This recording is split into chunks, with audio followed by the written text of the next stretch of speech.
یەکەم شت کە بیکەین بۆ ئەم تۆناغە کە زۆر زۆر پێویستی ئەزانم کۆکردنەوەی کۆمە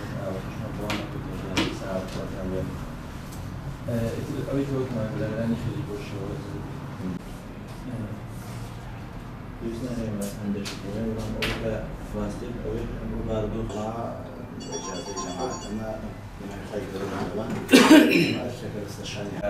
دوێنێک ئاگادار پەرلەمانی کوردستان کە دانیشتێکە کاردانەوەی خەڵک چییە بەرامبەری لەبەرەوەی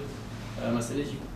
پشتگیری و کردن بچووکە بێت شتەکە بۆ نمونە بەسەر عەلیمی کوردستان بەڵێ ئەمڕۆ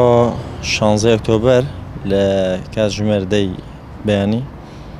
لەگەڵ لایەنە سیاسیەکانی سێ سایاق کۆبووینەوە 13 لایەنی سیاسی و چەند خەڵکی ڕۆشنبیری و خەڵکی سەربەخۆ بڕیارماندا بۆ ڕۆژی هەینی کاتژمێر 3 لە پشتی سێ سایاقواتە لای قەبرستانی سێ سایاقەوە بە ڕێپێوانێک بێنە ناو بازاڕۆ بۆ ئەم سەری سێ سایاق پێڵێن شوێنی سەرای سوبحاناغای کۆن لەوێ کەمپینێکمان ئەبێ بێگومان لەوێ کەمپینێکی هاوکاری کۆکردنەمان چادرمە هەڵداوە هەر لێیا وتاری جەماوەری سێ سایاق ئەخوێنینەوە ئەم چالاکیە بۆ پشتیوانی ڕۆژاوایە لە ژێر ناوی لە بەرامبەر بە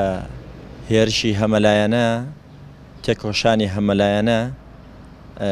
تێکۆشانێکی وەهاکەن بۆ پشتیوانی لە ڕۆژاوا و بۆ ئیدانەکردنی هێرشی دەوڵەتی تورکیا بۆ سەر ڕۆژاوای کوردستان و هەروەها بۆ ڕاوەستاندنی شەڕ و ڕووکردمان لە سیاسەتی نێودەوڵەتی و لە ئەنجومەنی ئاسایش و نەتەوە یەکگرتووەکان کە یەکەم شت کە بیکەین بۆ ئەم تۆناغە کە زۆر زۆر پێویستی ئەزانم